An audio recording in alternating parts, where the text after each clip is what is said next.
that all said, how's it going, everybody? It is Thursday, and I will not be able to stream Friday because there's no way I'm going to have power. The hurricane's going to be hitting. But with that said, first of all, thank you very much, Telltale, for the raid. I appreciate it a ton, Owen. Secondly, if you guys notice behind me, there's actually a guest today, and this guest with me today is Chill Goblin. They are a YouTuber that covers a variety of subjects, but corporate corruption is one of the recent ones. The Frito-Lay video was one I was actually watching a little bit on before starting, which basically goes into the idea that Flamin' Hot Cheetos are a lie. And I'm not going to explain any further than that. I'm going to let you guys figure that out after that point. But that said, Chill Goblin, would you like to introduce yourself and let everybody know kind of what you do, what you're known for, where people can find you? Sure, yeah. Thanks for having me. Glad to be on this giant screen behind you, Suris. I feel like this is like, I don't know, like the Star Trek, like the bridge or whatever. Like I'm on the bridge and I'm calling you up right now. I'm like, yeah. What are your demands? Exactly. Will we be allowed to pass? No, we don't have money. We abandoned that a long time ago. Please stop. I want all your money. I'm from the past. So my name's Chill Goblin. I got a YouTube, Chill Goblin. I got a Twitter, Chill Goblin, but don't go on Twitter. It's a toxic place. It's there for, you're there for fighting. That's it. It's a bad place. I make videos. I don't know. I'm always trying to find out like a snappy, quick way to describe my channel. I guess I could say like it's sort of like a communist Magic School Bus, maybe something like that. I don't know. I got to work on the pitch. But yeah, I got to work on the elevator pitch. But yeah, I'm happy to be here. You're just like, hey, look, you just go, I'm a male Mrs. Fritz and also a comrade, and there you go. There you go. Yeah, Mrs. Fritz. Is that what Americans call Miss Frizzle? You know what? I'm actually not even gonna lie. That was my brain fuzzing. So one of my closest friends' online handle is Fritz. So it just kind of substituted that in my head. Oh, okay. That threw me off a surprising amount. I don't know. Well, I was like, this is Fritz. Nah, it's entirely on me. It's like some different version of it. Yeah, no, exactly. Cool. I'm just kind of like looking in the chat here. This is very cool. I like the slime dripping from the ceiling. That purple slime. What's the story behind that? Oh boy. What's the lore there? All right. So you'll have to strap in for a sec. My plan was to interview you, but I guess we'll do this both ways for a little bit. Yeah. So two-way street here. So the slime thing happened because if we go back like 10 years. I had a YouTube channel about Hearthstone that was called Top Tier Scrubs. I modeled my character off of Thrall, and I had an artist do a version of like me mixed with Thrall from Hearthstone and World of Warcraft to make my avatar. Okay. And that's the avatar that I used on my Atheist and Skeptic channel when I started making that. That ended up becoming more of a political commentary channel as time went on. So with that avatar, eventually I tried to move to using my real face instead of using the avatar after a certain point. During that time, a lot of people asked for me to have the avatar videos back. So I said, okay, sure, I'll do that, but Monkey's Paw, I'm not going to use my old cartoon avatar. I'm going to pay somebody to give me a VTuber model. The fan art that I had submitted to me over the last couple years was all gender-bent fan art. It like you go back 6 years on my channel and people have been drawing boobies on my characters for a very long time. Okay. So I said, screw it, the VTuber model's going to be a girl because you guys keep gender-bending me, so let's go ahead and make it come full circle. Then, a little ways later, I found a artist who became a VTuber because she had been watching my Atheist and Skeptic content, watched me become a VTuber, and said, oh, I'm gonna do it too. And then I liked that artist's work, and I said, hey, would I be able to commission a model from you? And it had just so happened that that artist had sent me in fan art of a slime girl version of my character, so I said, hey, let's go ahead and do that. I have my regular VTuber model that's not a slime girl. We'll have one that is a slime girl. Same design, just different there. And you know what? Fuck it. If you became a VTuber because of me. I'm going to pay you money so you can make me into another kind of VTuber because of you. That's what we're going to do. That's not fair. And then after that happened, people really responded well to the avatar. So I just said, okay, cool. We're going to start adding in more aspects to my channel that have to do with that slime avatar. So the background screen here was done by yet another different artist, Yarakoro, who used to be my thumbnail artist for the longest time before they got employment elsewhere. And after that point, I ended up getting yet another thumbnail artist to take care of everything else, who's done even more Slime Girl artwork of me. So it's... according to my community, my biggest problem is that I have adopted a lot of artists. Okay. And Stoff in my chat has pointed out, and then you got porn artists. Yes, Stoff, I understand, and understand that I still have not commissioned porn from you. I have commissioned you for work, but it's never been porn, even though you have also done the most porn art of me on the internet. So that's just where that's awesome. that's where everything ended up being, is like, let's have this fun thing for the channel. Let's abandon it. Everybody wants it back. Okay, cool. And then I just kind of fell down the stairs into where we are now. So that's where that came from. Okay, cool. And you got some Slime Girl elements to your model right now. Yeah, your hair is kind of slimy.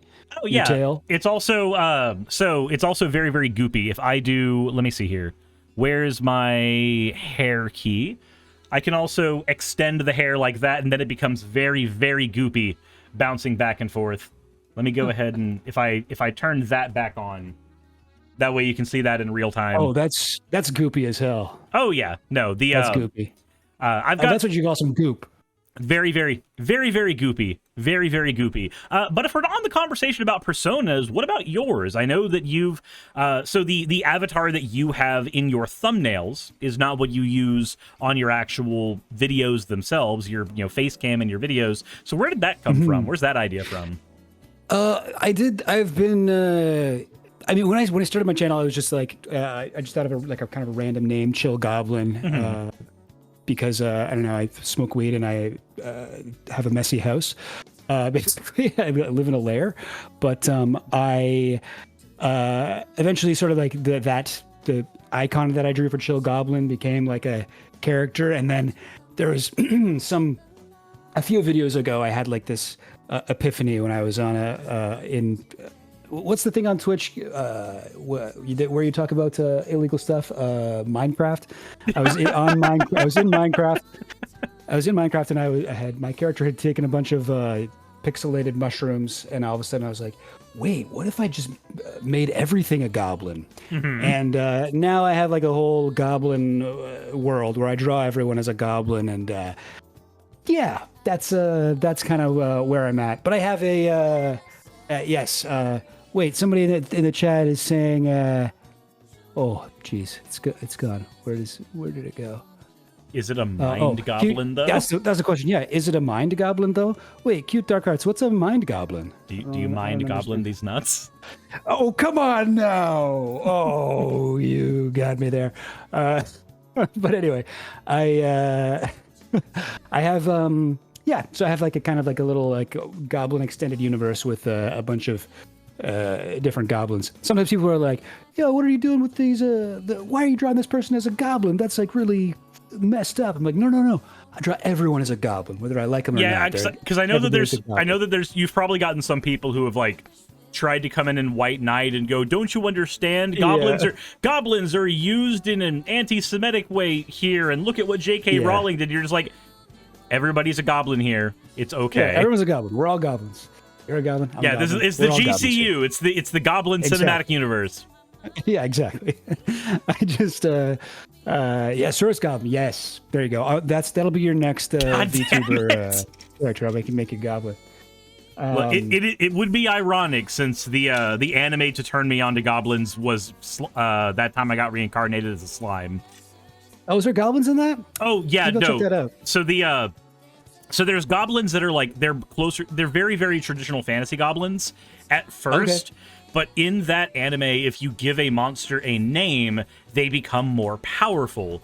So once the main character just starts naming the goblins, not realizing what happens, suddenly a bunch of the goblin women become extremely hot. Huh. It's very interesting. That's kind of the way with goblin art online. The goblin men are like disgusting creatures, and the goblin women are just like hot short stacks. I honestly did not realize how much porn there was of goblins when I started my channel and my like my icons and stuff, and then I was just like years into it, I realized, oh, this is like a huge thing, goblin porn. You know, like when I wasn't ever jerking off to cartoon goblins like before back then anyway. Yeah, now I mean things are different, but things have changed now. Yeah, things have changed. You've learned. Jessa says, you know, that sounds like the plot to a hentai, even though slime is anything. But yeah, so also real quick about with that time I got reincarnated as a slime, I love that title, by the way. That's like the best. It's like a full sentence that is so weird. Every single visual novel transformed into an anime has one of those weird long ass titles. But during that anime, if the goblin men get transformed, they also become hot. For anybody who might be by in the chat, there's lots of goblin men in that show as well. Cool. So, okay, for any of you by goblins out there, yeah, that, you know what? That's actually a huge deal. People forget to make the boy goblins hot. It's like, no, they get to be disgusting, but the women, we want the women. Yeah. Like a lot of fantasy creatures. Yeah, that is like kind of how it goes. Cartoons. That said, so how long have you been doing YouTube? How long have you been actually like engaged in content creation? Well, it started in 2020. I used to do stand-up comedy before. It's an awful time to start, but awfully good time to start too. Yeah, I mean, it was good in the sense that I couldn't do what I was normally doing. I was completely shut out of live performance. I live in Canada, and we had our government was kind of chill about COVID in the way that I don't want to say that, give them too much credit, but they did give us $2,000 a month if we, didn't have a way to make a living during COVID, which was amazing. Like literally, saved my life. That's better than what we got here. Sick. It was awesome. The first thing I bought with my first $2,000, I bought myself an iPad, which was so irresponsible, but it's definitely paid off. I've used that for all kinds of art and stuff, and that's pretty much my only tool for my it was literally my only tool for a while, and then eventually I was able to afford a computer. Okay. Yeah, $2,000 a month. It was awesome. But I used to like edit all my videos on my iPad and everything. Excuse me, iPad Pro. But anyway, yeah, I actually started working with We're in Hell. Sam from We're in Hell. We went to Yonkers together and did canvassing for Jamal Bowman, R.I.P. We were both yonking it for Jamal Bowman. We were yonking it for Jamal, and so Sam started his channel a few years earlier, and I was friends with Sam we did stand up together in Toronto.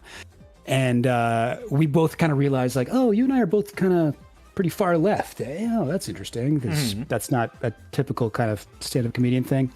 And when he started his channel, he was like, yo, can you, I don't know, it's weird how that is. Huh. But when he started his channel, he was like, yo, do you want to, like, help me write this? So I was like, co-write all his videos with him. And his channel started taking off in a big way. He started making real money from it. And I was like, yo, I want to do that. So it all kind of coincided. 2020, I got nothing to do. I got all this, equipment that I had for, doing podcasts and whatnot. And I was like, let me just try this out. So that's how I got into it. Okay. And so I guess it's been like about 4 years. Crazy. Damn. Yeah, you've got I've been doing it about twice as long if we're talking the stuff that like ended up turning into full time. But 50,000 in that amount of time, you've literally done it you're almost at 50,000. So I'm almost there. You've literally done it in half the time that it took me to get there. So that is an accomplishment, and that's something to be fucking proud of. That's amazing. Thanks. Oh, that's nice of you to say. Well, what about influences that got you here? Like, I talked a little bit about mine. Like, I was playing card games. I had a character that I wanted to base it off of. But for you, are there any like big influencers that you looked up to or that you wanted to emulate or anything like that that kind of led you down the path that you're doing? Or was it all just spontaneous, brain fluids going and doing it? Oh yeah, I mean, well, I got really into, I guess, BreadTube. That was still an acceptable term for it back in the day. I haven't actually heard that term in like a year and a half. It felt weird on my tongue. There was a time. So there was a just a quick tangent. There was a brief time where like you called anybody who was on left a breadtuber. Yeah, and then basically like anybody who just wasn't like openly racist. Anybody who wasn't like Sargon of Akkad, they're breadtube. I think I know why it's not as used though. Like I hadn't thought about it not being used that much anymore, but I haven't heard it in like common parlance. I think it's because half the content creators all hate each other now. Yeah, I think that's probably where a lot of that's coming from. Is that like drama happened between multiples of them on various points, and now we're just kind of here. That's right. Yeah, I guess. Yeah, it's been interesting. I remember like. I mean, back in the day, BreadTube was so small. Like, it was just like ContraPoints, Philosophy Tube, H-Bomber Guy. Yeah. I don't know. Maybe like a handful of other people. But it was just like, oh, yeah, BreadTube. It's just BreadTube.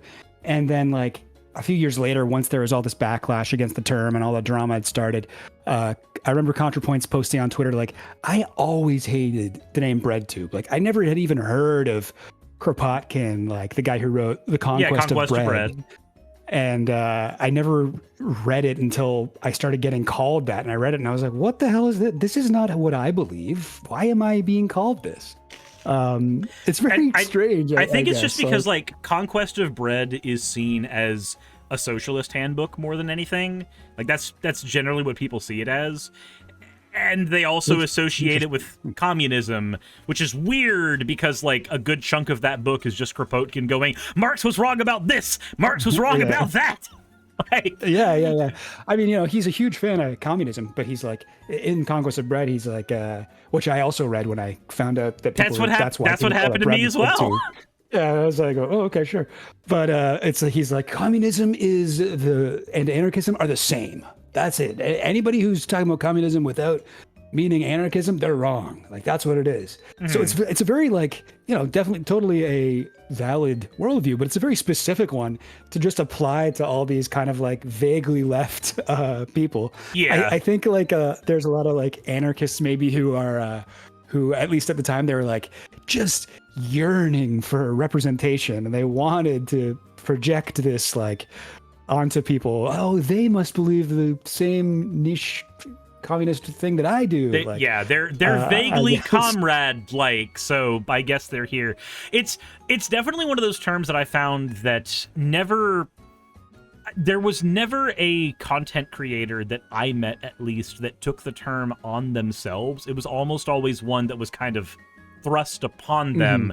And then, like, because I've been called BreadTube, I know Vosh has been called BreadTube, I know Contra was called BreadTube, like, so many people got called it, and you would find, like, Rationale Wiki articles that would have a bunch of us listed in the, like, this is the known BreadTuber space. Yeah. And eventually you just kind of go, like, I guess that's the descriptive term for us? Cool. But yeah, it doesn't seem to get talked about all that much. Also, Eldritch Mom, Cooney, thank you so much for the raid. How was your stream? Eldritch Mom! What's up, Eldritch? Yeah, it's and yeah, guys, I don't know if I'm coming off like too harsh on ANCOMs. I absolutely am totally all for anarcho-communism. That's probably I don't like labels, but that's the ideology that I think I like the best. Okay, that's fair. I don't know if I would call myself it just because I haven't read enough stuff, but I think it's a cool idea. One of those like haven't read enough theory, but in the world where you did, this might be the one.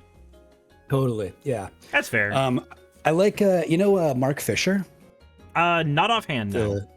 He wrote capitalist realism and stuff. Okay. He was like a British communist, and he said something once that I really like about how, and I think it applies to so much of like the online left, like infighting and stuff, where he says if you give yourself like a political label, like if you start calling yourself like a Marxist-Leninist or even an anarcho-communist or whatever, anarcho-syndicalist, whatever you want to do, if you give yourself that label, you will attach that label to your own ego. And then when you hear someone criticize that ideology, even if it's a completely legitimate criticism that you should really think about, you're going to end up fighting against it. Yeah, you will take it as a personal attack because you've attached your ego to that label. And you need to be able to kind of like think about things in an objective way and be able to say, oh, that, you know what, that is an interesting objection you have. Maybe we should rethink this, instead of just kind of dogmatically following, whatever Kropotkin wrote, 100 years ago, 150 years ago, or Mark MLs are like the worst for this, in my opinion. I like Marx too, but like people treat Capital and whatever Marx wrote as like a Bible. People are like, no. Yeah, everything in there is 100% true. They're just like, I read Capital last week, and I'll have you know that Daddy Marx said. There's also like, there's also a lot of stuff that's been written more recently that is also very, very helpful as well. Like Affluent Society is a more recent bit that has a really good critique on capitalism. And I'm also just kind of scrolling through the stuff that I have on Audible, the stuff that I've purchased either that I have read or to read. There was one that I am trying to find the title for in here, but I cannot find it right now. But there was one book, I'll give the synopsis of it real quick. It was basically a critique of our current capitalistic system post-Reagan, how we got here, and why socialism and syndicalism are probably some of the best answers to deal with our current system from within, like from exactly where it is right now. So whereas like when Marx and Kropotkin were writing, they were looking at actual nobility. That was what their critiques were on. They were like, no, these are the affluents of the world. This book was written more like in the last 15 years and says, yeah, all that stuff, 100% viable. But we have factories now, so let's talk about how that changed everything. Let's talk about how we have to talk about this now. I mean, it's super impressive how much Marx got right. That does still apply to right now. But there's also just so much that was like... I've got it.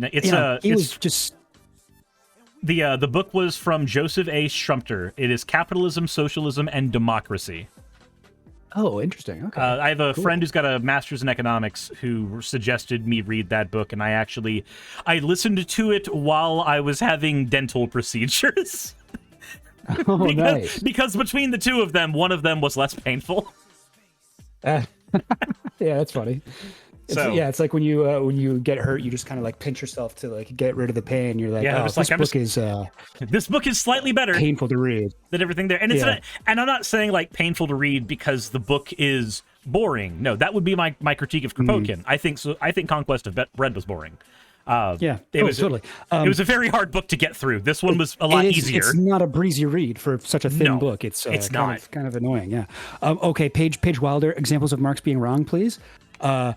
Sure. I mean, the big one is he thought that capitalism would be gone by now. He thought that we would have moved on to communism, so he kind of underestimated the forces of capital that would keep things the way they were, even though he, I think very correctly, like identified them. He, I guess, underestimated their power. And there's a lot of examples, little things, but just from reading Capital, one of the ones that kept standing out to me was his conception of history, and he talks about the history of money, which was very we know now, like anthropologists and whatever sort of have found out that like, oh, you know what, it seems like we've actually had the concept of money for a lot longer than we thought before. Like if you read David Graeber's History of Debt, he talks about, like we used to think like, well, we started out bartering and trading things, and then we went to eventually we were like, we need an easier way to do this. Let's try money. And it just doesn't seem like that's the way it went. Also, if you look at, so in Conquest of Bread, one of the criticisms that Kropotkin had towards Marx was that Marx focused a lot of his conversation on revolution. A lot of his stuff was on, here's how we overthrow capital. And Kropotkin's biggest criticism there was, yes, and... Like, yes, we overthrow capital. That's a good thing. Now what do we do? And for Kropotkin, he said, let's talk about what happened to the French nobility after they got their heads chopped off. Nobody knew what the fuck to do, and within 10 years, a new aristocracy took hold. Like, that's what ended up happening in his lifetime in France when he was watching all that go down. So he said, yes, Marx, this is a wonderful idea, but you haven't provided the bread. You haven't provided the way to feed the people afterwards. He called it the problem of bread. The problem of bread. If you remove the previous infrastructure, you also knock out the kneecaps of everybody who relied on that infrastructure. So if you have a lot of peasant folk who have nobility, who are giving them their jobs, allowing them to till the fields, giving them their wages, what happens when that is all knocked out? The people scatter, and you need some kind of system in place for them to use. For us in the modern day, instead of the nobility, it would be CEOs, it would be factory owners, it would be business owners, it would be rideshare corporation owners. If you eliminate all of that, is it a good thing? Yes, it is a more ideal world when you eliminate all of that toxic cesspool. But what happens to all of the people who quite literally relied on it to survive? If you don't have a replacement system for those people to live, they're all fucked, and you're just going to get that system again, but stronger. That was a huge criticism of Marx from Kropotkin. Yeah, and I think that's a valid one.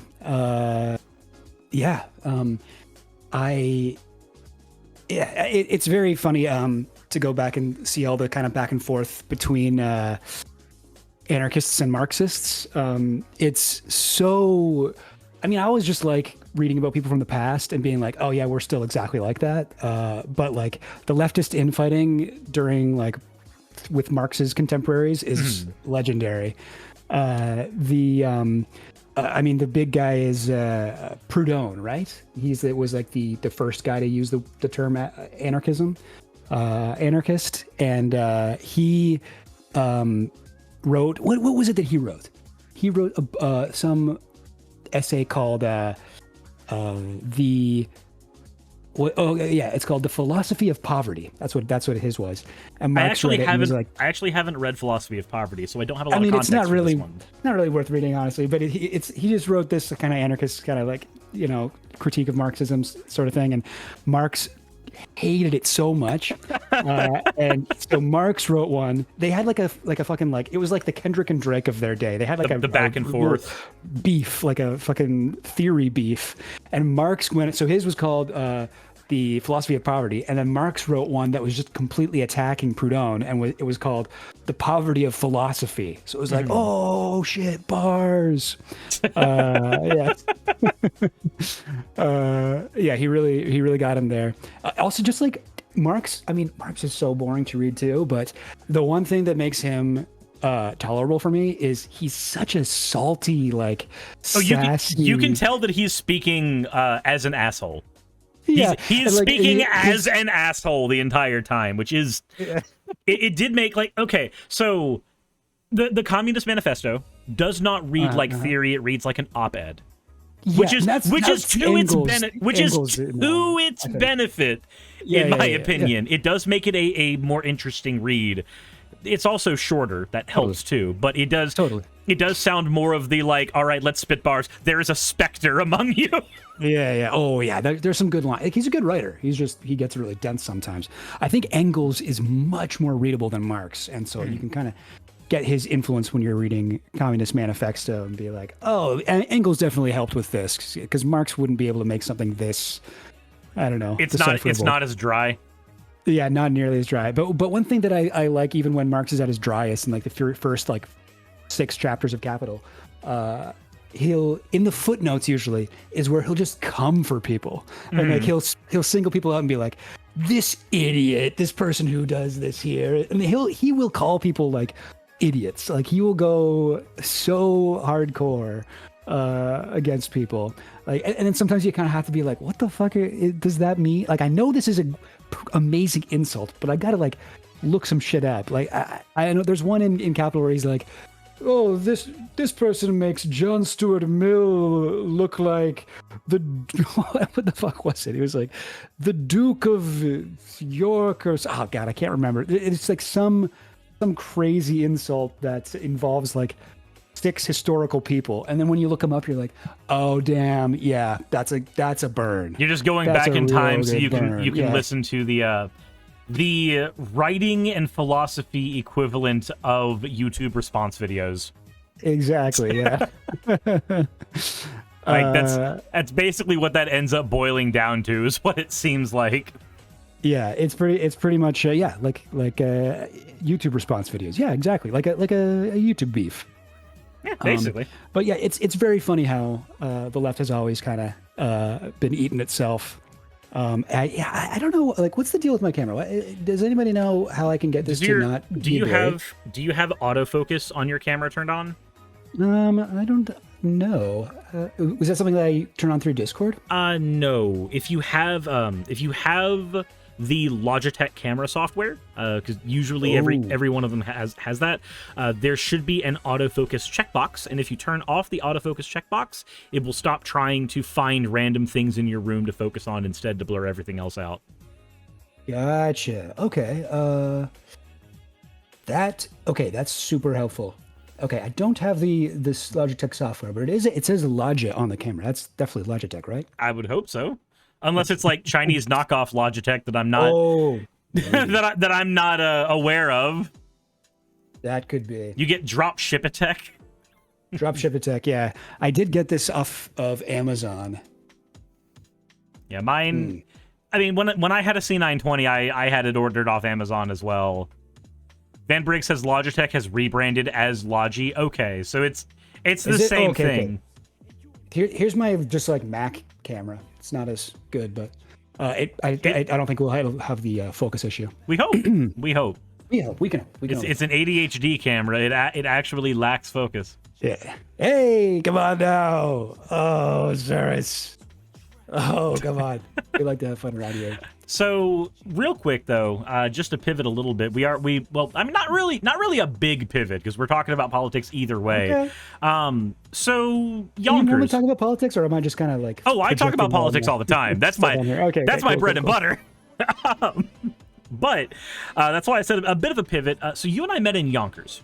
You and I met doing the canvassing for Jamal Bowman. So real quick, I do want to know, why did you go and canvass there? Why did you decide to do that one? And how did you enjoy the experience while we were all there? Oh, so I guess like many reasons why I did it. One of them was I was like I thought it was very cool that I even got asked, and that's entirely fair. I was just like, whoa, really? Hell yeah, I'll go. You guys are gonna like put me up in a hotel? I just gotta get bus fare there? That's amazing. I am down. And so that was a big reason. But I mean, also, this is depressing to talk about now because Jamal, we did not end up helping enough. Yeah. And but I did think it was like really important for him to win. And it was if for people who don't remember that exact situation, this was, I believe at the time, the most money that AIPAC had ever put into a campaign, into George Latimer's campaign against Jamal Bowman. The most money they had put into a primary. That was the thing.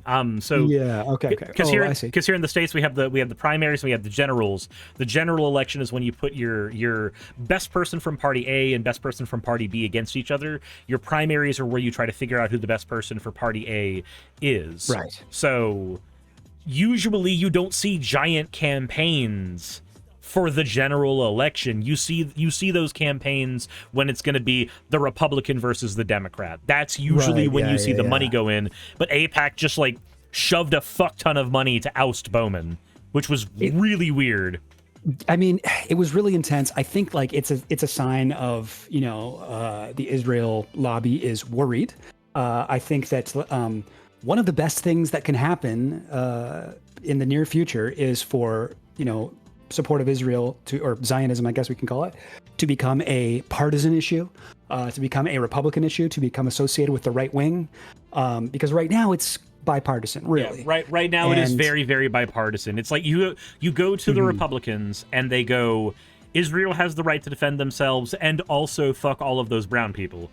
But if you go to the Democrats, it's Israel has the right to defend itself, but we need to try to push a ceasefire. Like that's kind of where you get it, but you still get that clear-cut support of Israel on both sides. Yeah. It's really there's not much of a difference, sadly, at least with the actual policy.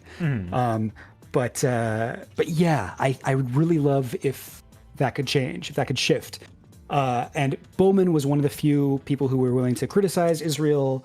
That was kind of obviously why they decided to spend so much money against him, which I think there was a few reasons why he lost. It wasn't just AIPAC, but I think AIPAC a lot of people tried to kind of, I don't know, what's the word, retcon it, I guess, like afterwards and be like, it had nothing to do with AIPAC. It was because of this and this and that. And a lot of people tried to blame the fire alarm incident as like the big thing that stood against him. And I'm like, I think that some people definitely didn't vote for him because of the fire alarm incident, but I think there's also plenty of people who just didn't know what the hell that was in the first place, and AIPAC's money definitely helped shoot that particular issue into the stratosphere.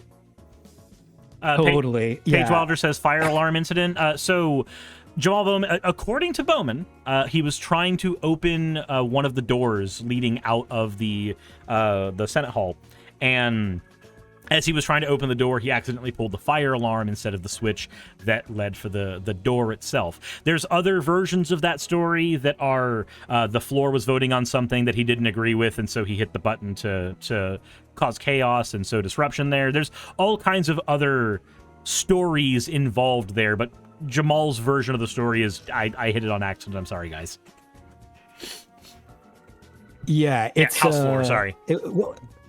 Was it the vote to like shut down the government or something like that? I don't remember what the exact one was. I can look it up real quick though, because we're here. I forget exactly what it was, but yeah, I mean, it's. I will say, like, I don't know why it would be very stupid to pull a fire alarm to. Yeah, it was delay a vote. As the Democrats were trying to stall a vote on the clean continuing resolution that was put on the floor by Republicans, which gotcha. It was student loans was one of them. Oh, where it was a student loan restart. Republicans wanted student loan payments to restart again. Oh, and it's okay. So Democrats were already kind of trying to stall that out, and because it was in the House, you don't have access to the filibuster. Not really. Right. You get access to the filibuster in the Senate. There's a lot of like historical context behind why that is, because the Senate was usually considered the upper house, and the aristocracy have all the fucking time in the world, and the workers from the House don't get that, so they didn't get the filibuster. So there is some conspiracy leaning into, oh, he pulled the thing because this was a way to stall things that a filibuster would have been used for had this been a Senate vote. Yeah, I mean, yeah, I think like if you use your brain and you're like, wait, is there a conspiracy here? It just doesn't make sense. I will say though, the video that got released of him pulling the fire alarm is odd. Like I do understand looking at that and being like, what the fuck is going on here? Because he sees the sign. There's a sign that says door closed or something, and there's a clear sign that says fire alarm, like only in case of emergency or something, and he pulls the fire alarm, and it's like, this guy used to be like a high school principal, like, you know, like he probably would have suspended people for pulling the fire. It's like, how would you, what kind of brain fart are you having that you're pulling a fire alarm to get through a door? It's very strange, but it would make no sense for him to have done that for a nefarious political purpose. It really hurt him a lot. Yeah, cute dark cards. Occam's razors, I think, for a reason. I totally agree. I have to, like, the funniest thing about it to me is imagining, like, if there was any kids who got suspended from his high school by him for pulling a fire alarm, just to be them and experiencing that whole scandal. Amazing. That would have been very funny, I imagine. Do we have photos of the alarm on the door? Yeah, there's a video of him doing it. Yeah, there's a video of him doing it, but the alarm is literally right next to the door. Like it is. Yeah. The biggest issue with the video for me is that there's a pillar that is directly in front of the fire alarm, so I can't see what he sees, and I don't have access to the building that he was in to do that. Like, I could go to the Georgia Capitol and walk right in and see what that's like, but that's not gonna give me the same context. Yeah. It's for real. It was a weird one. That was a weird moment. Mm-hmm. I don't think that really helped his cause, but I don't know. There's that. He had another couple scandals with his like YouTube subscriptions. Did you ever like look into that stuff? I did not look into that stuff, actually. He had some kind of conspiracy theory, like 9/11 was an inside job kind of stuff in his YouTube subscriptions. And I think he had like a blog from back in the day while he was still a high school principal that was very conspiratorial. That seemed like that was kind of in the past. But who hasn't had a David Icke phase? But I think David, though, is a bit extreme because he's very much the let's talk about the reptiles in the government. The reptilians. The scaly people. Let's ignore the fact that furries are responsible for most of your vaccines.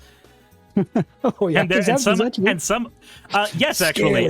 So scalies are just a different kind of furry, and furries, there is a high amount of furries in both the medical and the tech industry, like an unreasonable amount of furries in both the medical and the tech industry. So if David wants to go on his anti-reptoid thing, technically some of them are running around. They wear suits instead of, being alien people from under the earth.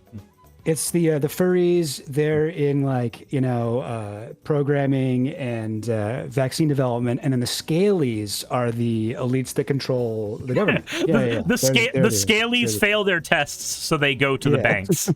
Yeah, exactly. They just become data entry in the banks.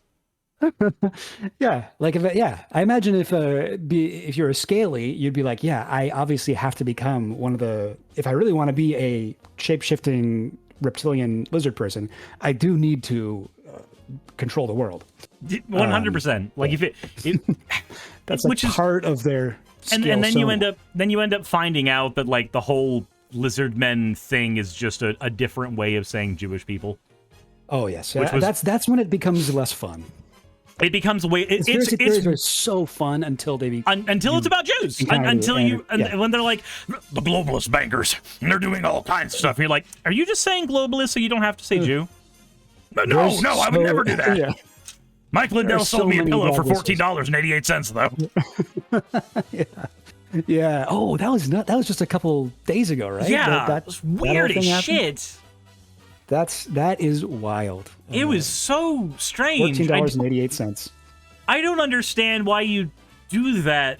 You can't do the whole I'm a real American patriot and also go, by the way, when I salute, my hand's at a particular degree angle. Yeah. Oh, I love America and America's most iconic enemy. Those are my two favorite things. Yep, 110%. It makes more sense when you look at the history of like the American brown shirts. So there's a friend of mine who I started a series with, and we ended up abandoning it because he started focusing more on his social work and less on his content creator work. But it was called Cycles of Fascism. And the goal was that I would cover modern fascist apologists, and he would cover late-day fascist apologists. So he would go over, like, old-timey radio hosts that would talk, positively about eugenics and would support the American brown shirt movement, which were basically the Nazis in America. I say the skinheads, but that's also not super accurate because there's anarchist skinheads. But the stereotypical... Yeah, sharp. Skinheads against racial prejudice. Yep, but the stereotypical idea of skinheads, those groups, you can find the the fit and fashion version of them as the brown shirts from the United States' 30s and 40s.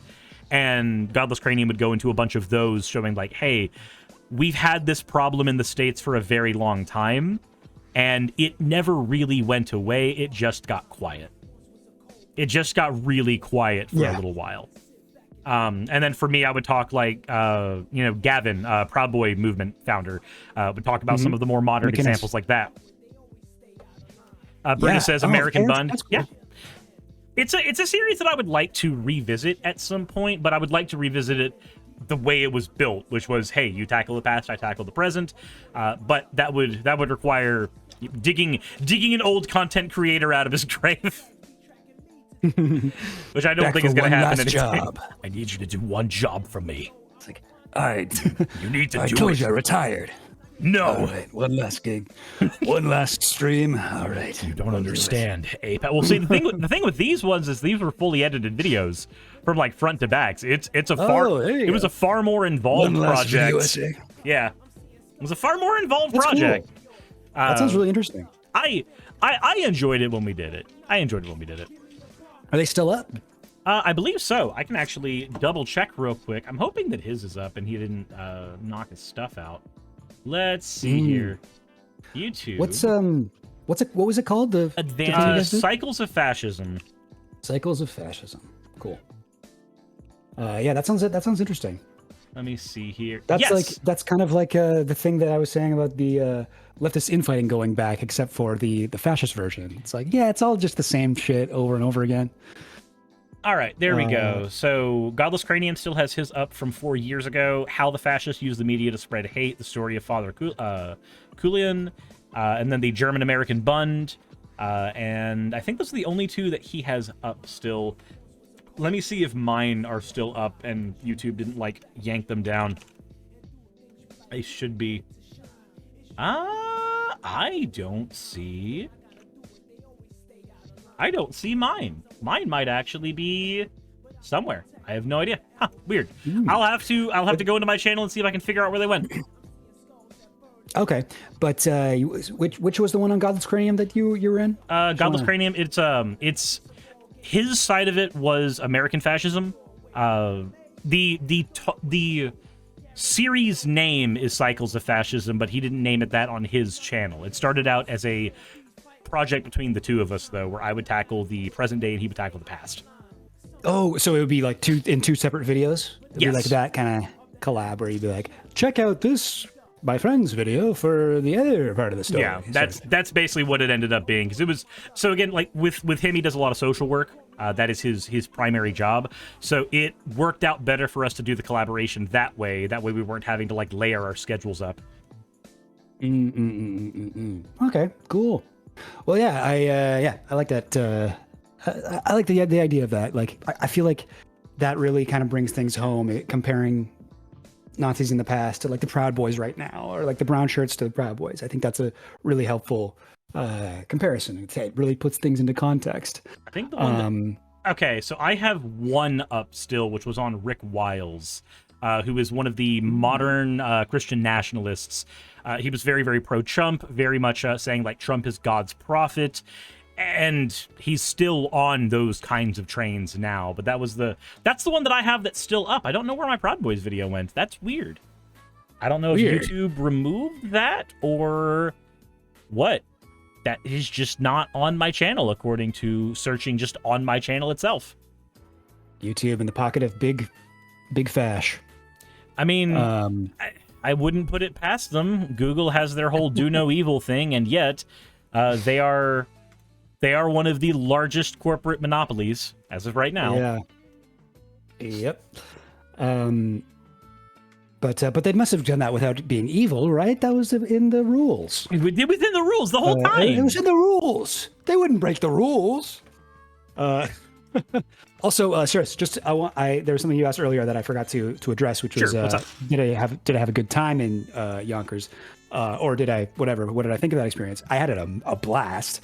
It was very, very cool to like hang out with people who do online content in real life. Mm-hmm. Not usually the case, with this kind of job. You mostly just talk to people like this, or But, you know, through like, the on internet, Twitter through a video. or whatever. Yeah, like this at best. But to actually like hang out in a hotel room and have some drinks and whatever, go out and just that was so cool. And everybody who went was really chill. Had a great time. I feel like we all should have got matching tattoos, but I was too scared to be the one to suggest it. But yeah, no, it was cool. It was a very fun time. Maya in my YouTube chat says, I never noticed how much Chill Goblin sounds like a stoned Sam Cedar. Oh yeah. Oh, interesting. I hadn't got that before, but okay. Yeah. I started hearing it in your voice right after it was mentioned. So I actually kind of get it. Sam Cedar. Oh man, what does he talk about? Pause it. That's his big thing, right? Yeah, pause it. He's Majority Report. Mm-hmm. Oh yeah, I'm a huge fan of Sam Cedar, but for some reason I just am having trouble trying to think of like what he would say. Like I watch Majority Report all the time, and he's like, what is he calls he always calls Liz Cheney Lynn Cheney. He's like, pause it, Lynn Cheney over here is blah blah blah. Sorry. Yeah, I don't know. The politics dilf. Yeah. Oh. I guess you could call Sam Cedar that, especially after his whole debacle with Steven Crowder. Oh yeah. What's up, Steven? Are you scared? You think that that helped his DILF status? I think it did. I think it 100% did. The Crowder video? That was like Christmas. I remember that day when that happened. Oh my god! The Aim and Animations video of that is fantastic. Yeah, that was awesome. Alec Gunter, who was also with us over at Yonkers, Alec in the YouTube chat just said, "Just pretend you're arguing with a libertarian, and then you'll be able to be Sam Cedar perfectly there. You'll be able to do it." Oh, you're on YouTube as well. Yeah. Okay. Yeah. What's up, YouTube? Yeah. If you look on the Twitch video, there are two chats. There's a purple chat and there's a red chat. That's what it is. Yep. The red chat is YouTube. The purple chat is Twitch. I was trying to figure out. I was like, "What the heck is that? Is that just like an AI chat that you put up here or something? Like, is that just like fake stuff? Nope. Separate chat. Like you have more viewers. Cool. Okay. We're doing them both. Isn't there a thing on Twitch where they don't want you to do that, or is that like? That's why they're separated. So the rules on Twitch for a Twitch partner are that you are not allowed to have the chats combined. What? Yep. That's so annoying. It's very annoying. I hate it a lot. I really wish I could just have it. I wish I could just have it as one chat because it would look way cleaner. I've actually had complaints from people who watch my content that said that having the two chats has made it very, very like hard to pay attention to what I'm talking about. I'm like, I wish I had an answer for you. I wish I could do something about it, but I literally signed a contract with Twitch. I don't have an option here. That is so weird. Like you would, because I assumed that it was just like, no, you're not allowed to stream both at the same time. It used to be. Don't combine the fucking stream. It's like in like the Bible where it's like, don't plant two crops in the same field. It's like, we shall not mix chats.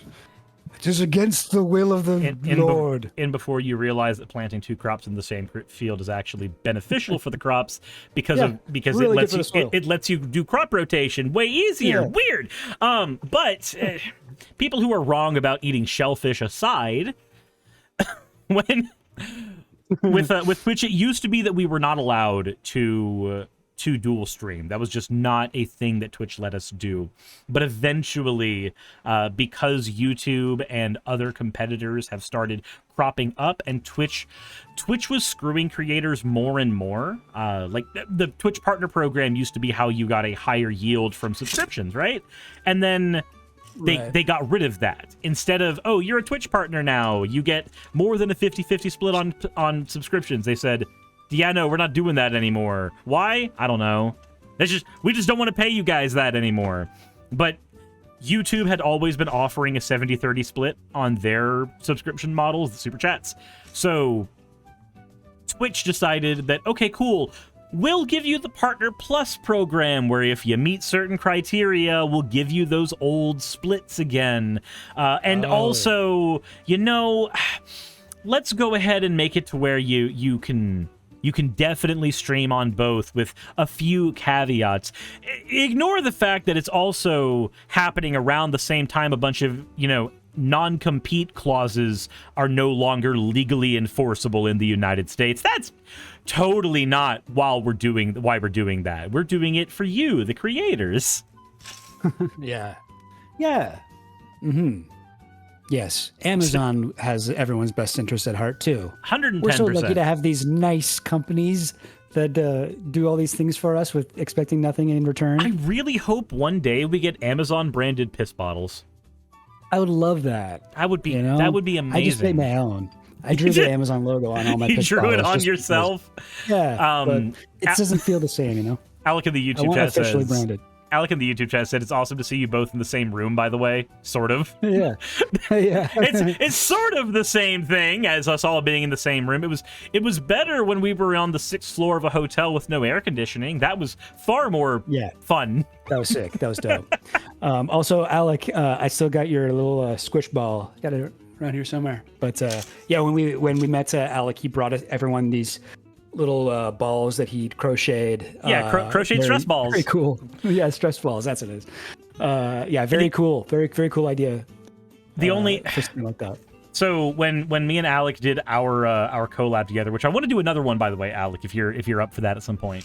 But when we did our collab together after Yonkers, he had to let me know that the dice container that I gave him broke shortly after he got it home. They're like, well, fuck, I guess I'll have to print you off another one. Mark says, is Hurricane happening? So right now I am, what is it? 8? Yeah. No, 9. I am 9 hours out from it hitting my city. So I've got time and I'm using it. Yeah. To do the important things. Stream with Chill Goblin. Exactly. Alex says, I'm happy to hear you that you're squeezing my balls. Yes, that's what I'm doing. Constantly. I'm just hearing the sticky balls theme from the Gizmondo game. Oh, interesting. Okay, so apparently a part of a tree just broke off and slammed into my roof. Never mind. Some of those winds may actually be picking up. Oh, damn. That's scary. Stop says, I'm surprised Suris didn't print off a bunch of slime prints to share. So the thing about the slime prints, I didn't bring them with me to Yonkers. I brought a bunch of prints. I brought a bunch of my dice containers that I really like, and I everybody who either played Magic or played D&D, I gave a dice container to. So like Alec got one, Lumi got one, Naomi got one, but like I don't think you and I had the conversation. You don't play any card games. No. And then like I know euchre. I know Vosh vehemently doesn't play any because he made comment that he watches his roommates play and he makes it a point not to understand. Okay. So I was just like, okay, fair. I guess I'm not giving you one then. Fuck you. That's right. So, but I remember seeing your dice containers. They're pretty cool. Yeah, they're the only. You have a 3D printer? Yes, it is right next to me. So Actually, cool. I've got to print some stuff to repair the house as soon as we're done with this stream. No way! Oh my god, that's so cool. The reason that the internet cut out, it literally I sat down and then the internet went out. Apparently, some water had gotten in from outside because it's of course been pouring the last 2 days due to the hurricane stuff. Some of the water got in and it hit the power strip that the Wi-Fi and one of my air conditioning units were connected to. Oh, okay. So Saki had to take that out, take the entire thing apart, and just dry it out with an air compressor, and then put it all back together. That's what I was waiting on. It was like, okay, well, we'll get it all back online here in a minute. But because of that now, just in case there's ever a leak again, we need to elevate that power strip. So I have to print off holders that elevate power strips. All right. Yeah, it's just anytime. Whatever you say. Anytime that we need like a little mini shelf or something that can elevate something else, or like, for instance, I have in my kitchen, the only place that the fridge can go is right in front of the light. So you have to reach in behind the fridge to click the light and turn it on and off. So I printed off a lever system that pulls out from behind the fridge that you can just pull that instead and not have to reach behind the fridge anymore. There's just a lever there now. Cool. Man, that's awesome. I love 3D. I watch so many 3D printer videos online. I've never actually used one, but they are so cool. They're very limited in what they can do, but the things they can do, Certain they do things really they're well. really good at. They're really exactly. good at like if you need something that has a lot of mechanical parts, probably not your best thing. But if you need like a good solid object that's not going to sit out in the sun, that can do a job that you might have to like go to the hardware store and buy wood planks for, the 3D printer is probably going to be able to do it a little bit easier for you for a lot of those if you jobs. need like 2 cones that have a little swirl in them and it doesn't look like they could pass through each other, but they you drop definitely one on can. top and it just spins. That is the perfect reason to have a 3D printer. I need to print one of those, actually. Those things are so cool. I would love to play with one of them. Anytime I go to Micro Center to get more filament, somebody's printed off one of those, because if you've ever been to a Micro Center, they have a ton of 3D printers that are running all the time in the store, so that they can show off all the things the 3D printers can do, so that you're more incentivized to buy one. Is a Micro Center like a 3D printer version of like a Kinko's or something? Think of like a Best Buy that actually has focus. Oh, okay, cool. Like they usually have bundle deals where it's like, hey, you could pay $900 for all these PC parts, but for $400 you can buy them all together.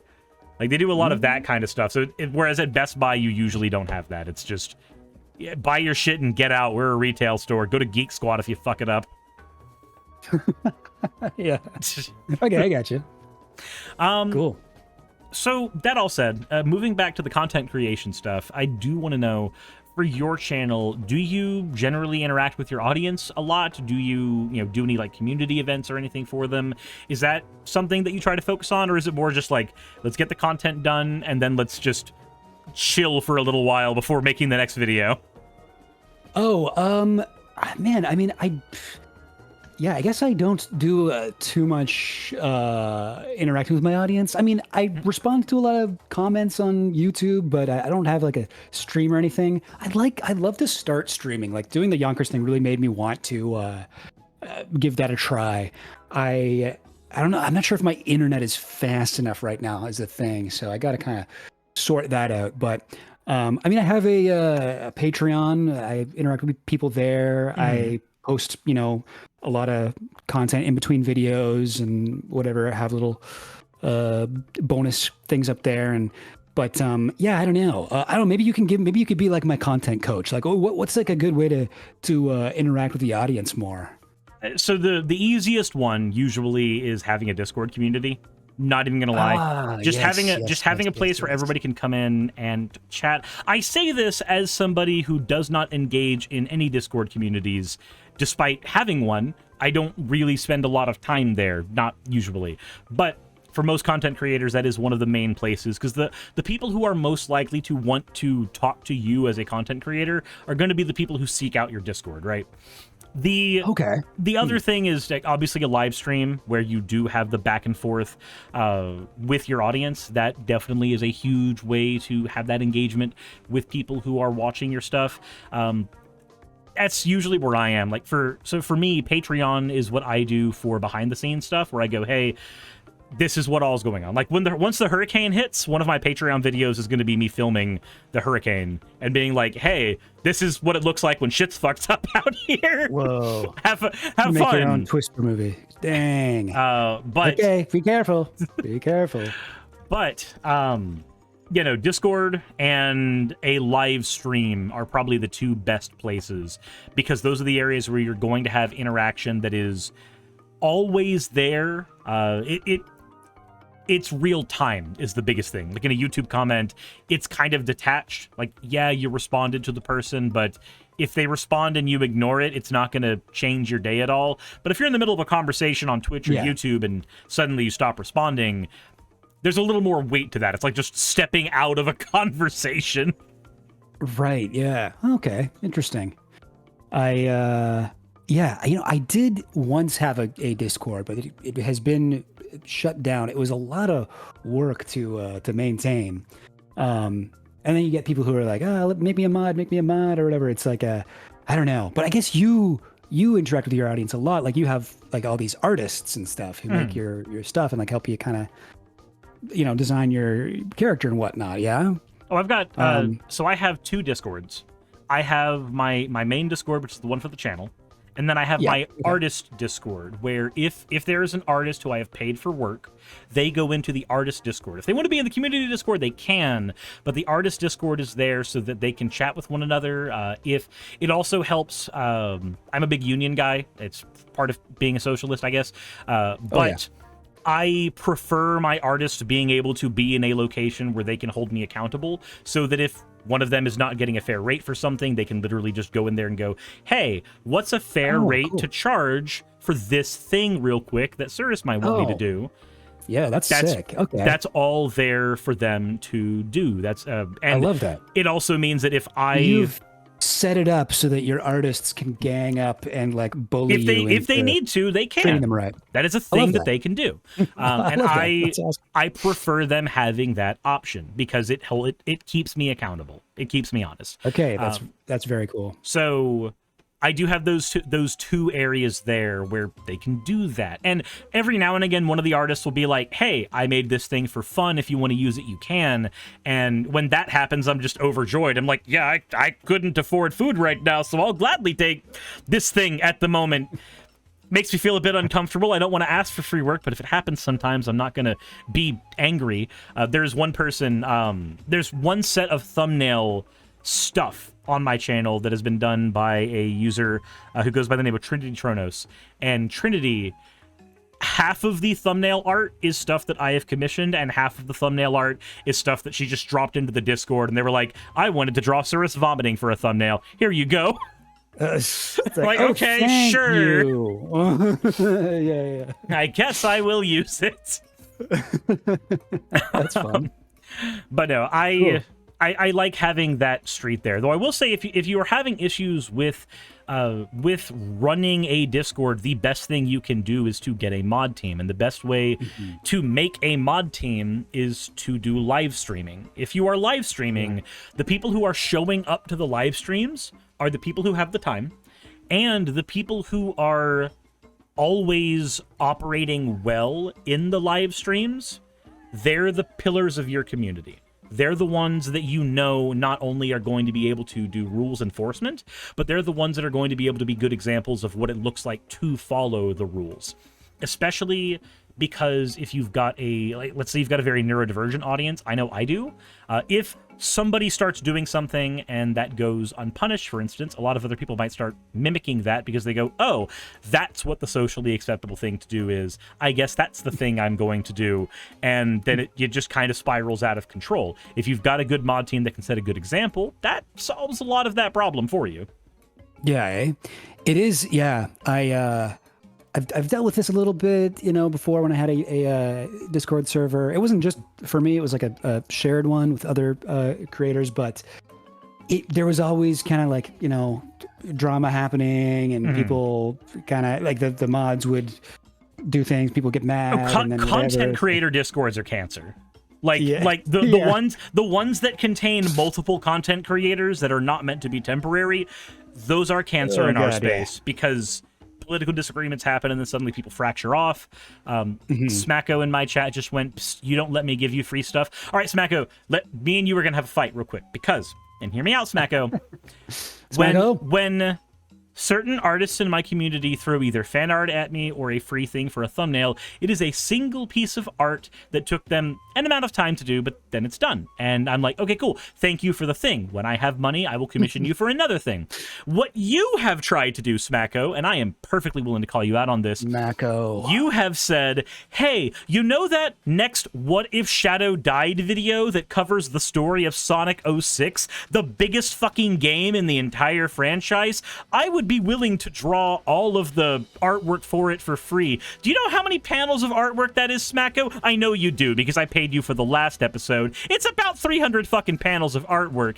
There's a difference between 300 panels of artwork, which I can't afford, and I'm not going to ask for free, and a single piece of artwork for a thumbnail that is lightly detailed. You know there's a difference. You know there's a reason I'm not letting you do that for free. Absolutely fucking not.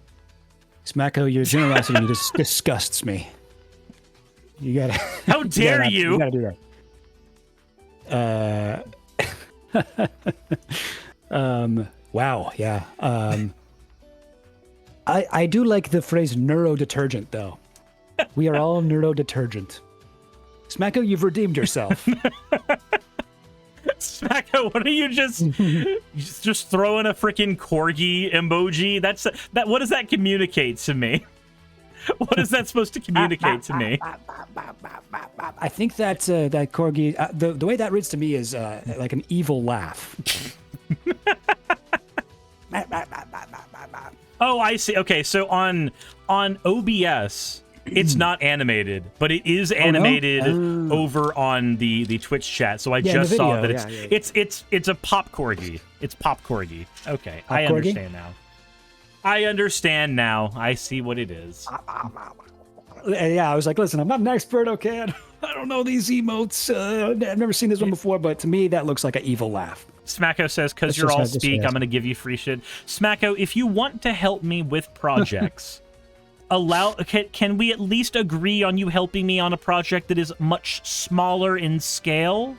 Is that if you desperately need to help me with a project, that's a thing you want to do, can we at least make it a smaller scale project, please? That's I'm not having you do that fucking shit, okay? Jesus Christ. That sounds fair. Smacko, that's a good deal. You should take it. Meonin Stankfa says, so to return to a past subject, what we really need in this world is taco tube, not bread tube. Yeah, that was my one main problem with Kropotkin. I was like, what about the Mexican food, dude? What about taco tubes days? Taco tubes days. Oh, that's perfect. Cut it. Print it. You did it. That's our new campaign, Taco Tubes Days. What's this thing about Nicoins? Is that like the Nico Bitcoin or something? Like the cryptocurrency of cat people? I hate you and everybody in my audience right now. In this moment. Why? It has never been stronger. Okay, wait, so do you know the Cryptoland video? Yeah, okay. I think so. Where the the CGI, big, the CGI Bitcoin is like, welcome to Cryptoland. We're going to the moon. I know the exact video you're talking about. Okay. So I did a video response to that because I had to. It was the cringiest thing on the internet at the time. I didn't have a choice. So I have a community with a lot of artists who enjoy torturing me. They used to do it by drawing boobs on me, and then I took control of that, and I own that now. You reclaimed that. Yeah, you made that your own. What I refuse to reclaim is that those same motherfuckers saw me go on a long tangent about that stupid fucking coin, and then they started drawing my character as that coin. Oh, God. And now I want it. It will never stop, because the more I ask for it to stop, the more it continues. I don't get a choice. So finally, the most ownership that I'll take over it is in my Twitch chat. People who are viewing get neck coins as a currency automatically as they're watching, and they can duel each other to try to get more or less neck coins and try to earn more over other people. It's a thing they can do. It doesn't cost anything. It's an automatic chat bot. That's the most I'm willing to fucking give them. Everything else makes me want to blow my brains out. That's okay. That's fair. There's one other thing. There's one other thing I will give them, and it's less give them, and it is more sell them here. And I will show you this real quick. I'll throw it on the screen as soon as put it up there. As soon as it loads up. Hopefully my graphics card doesn't break, because it has tried to do that a few times now. So there is a lovely and wonderful artist, goes by the name of Stevie. Used to work over at Sega Hardlight. And I had been wanting to do a commission for her for a long time, but she is, a professional artist in the industry. This ended up being very expensive as a result of that, so I knew I could only ever do this once. But I wanted to commission something from her that I could sell as a playmat in my merch store. So, this playmat right here, which I have to resize because, of course, it's not going to show correctly. This playmat right here was done by Stevie. And Okay. it is the space colony art from Sonic Adventure 2 in the background, with me popping out of Slime Girl form and about to violently beat the ever-loving fucking shit out of one of those neck coins. Slimy. That is is slimy. That is the most you will ever get. It is available in my merch store. If you want it, you can get it there as a playmat, and you can then try to explain all of the weird esoteric lore from this channel to random people at your LGS if that's a thing that you want to do. But that is the most Yeah. I am willing to grant. There's a lot of things you have to explain with this one. Yes, there is a Take this lot. into- What's that thing in the Playmat is background? It's from Sonic Adventure 2. Okay, all right. We got to go element by element here. So, background. You familiar with Sonic Adventure 2? Okay, this is going to take a while. It's like, what's that thing on your shoulder? Again, are you familiar with Sonic Adventure 2? Okay, the Bio Lizard, but it's a small version of that. Okay, what's the character? Okay, that's Suris, but not really. What do you mean not really? Yeah. Well, that's the VTuber model. It's two of them put together. What the fuck is a VTuber model? Okay, we're going back. Just curious, do you know what a slime girl is? No? Let's talk about slime girls real quick. You're going to sit down for this. Have you seen the Crypto Land video? All right. I'll cue that up for later. Okay, now, Sonic Adventure 2. Jassa Proxy says, if I could afford that, I guarantee at least 30% of the people in my LGS would say, hey, I know that. Jesus Christ. I understand all of this. There's a few people in my LGS that can say that, but that's because they're friends of mine, so they know what I do for a living. So they're like, oh yeah, no, I get that. But that's different, Jassa. Why do your friends know what it is? That's shameful. Did you say that it was the artist who did it was a Sega artist?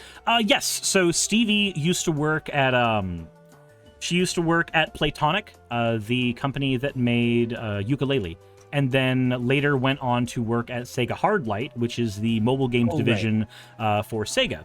Okay, cool. And she is good friends with one of my best friends, and so as a result, we became mutual friends. And I just sat there going, I want to be able to commission something from you very badly. Eventually, I will be able to find a way to afford commissioning you. It will take a very long time, and I have to make it something that I want really badly. So that's the playmat that I use when I go to my card shop now, and I've used it for a while. Fair enough. Yeah, that would be a cool playmat. If you don't mind having long explanations for people. Yeah. But did that person, did they work on any like Sonic stuff when they were at yes, Sega? actually. I believe that she did some work on Sonic Dream Team while she was over there. Oh, cool. But I can ask her. I can ask her at some point and ask, like, hey, what specifically did you do as a follow-up later. But most of our conversations have been about not each other's work. Most of them have been about like, hey, I'm excited that a new Sonic thing is coming out. We're getting a new fucking Shadow the Hedgehog game later this year. I am very hyped about that. Nice. Shadow's the cool character of Sonic, I feel like. And we get Shadow gets probably laid more than the other ones. I don't know. We get to watch Maria Robotnik get killed again, and I am far too excited about that than I should be. Maria Robotnik? Yes. So in Sonic Adventure 2... Girl Robotnik? In Sonic Adventure 2, Shadow was made to cure a sickness that Maria Robotnik had. He was made as an immortal life form. They figured they could like take his cells out and use them to give her gene therapy so that she wouldn't die.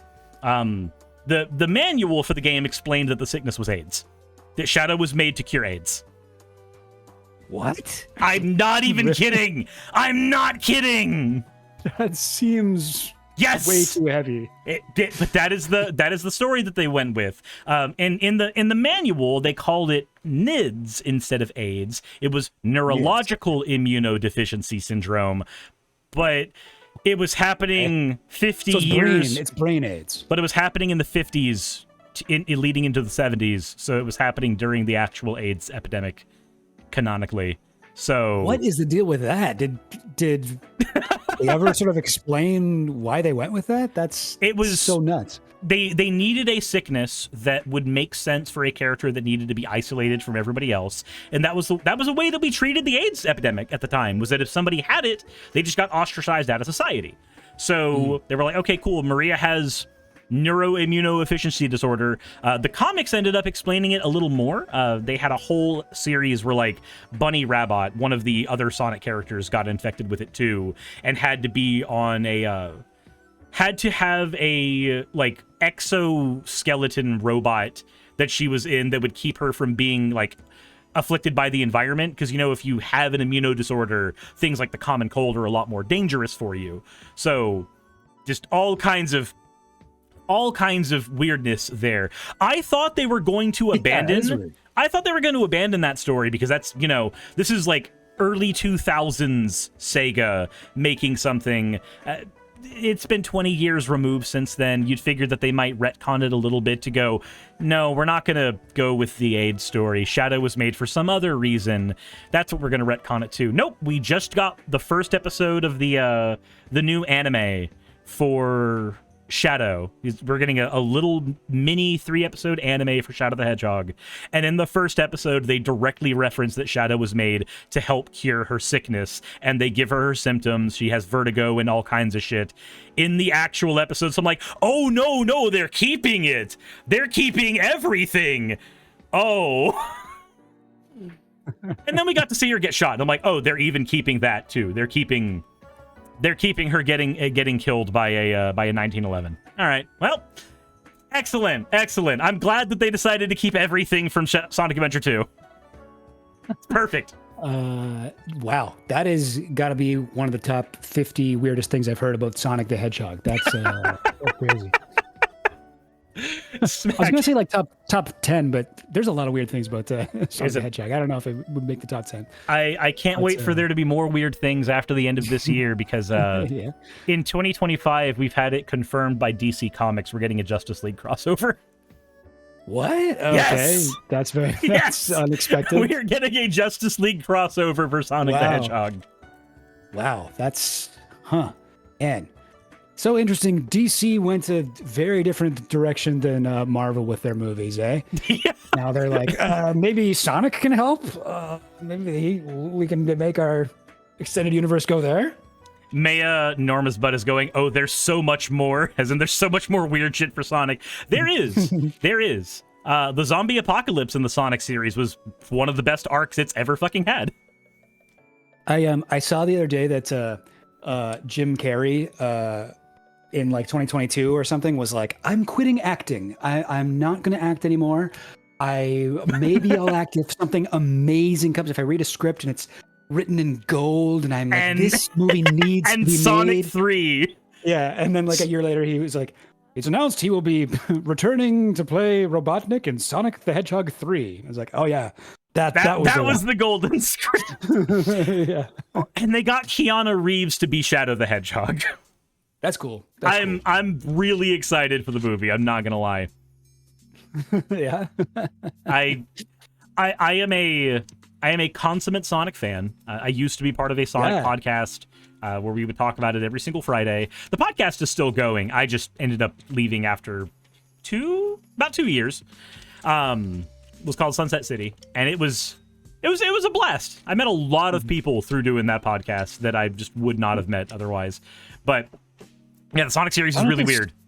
Sonic is such a huge. I feel like there's like people who are like really, really into it, and then I've never gotten too much into Sonic, but growing up, my best friend was like obsessive about it. So I've sort of taken in a lot about the universe through osmosis. That makes sense.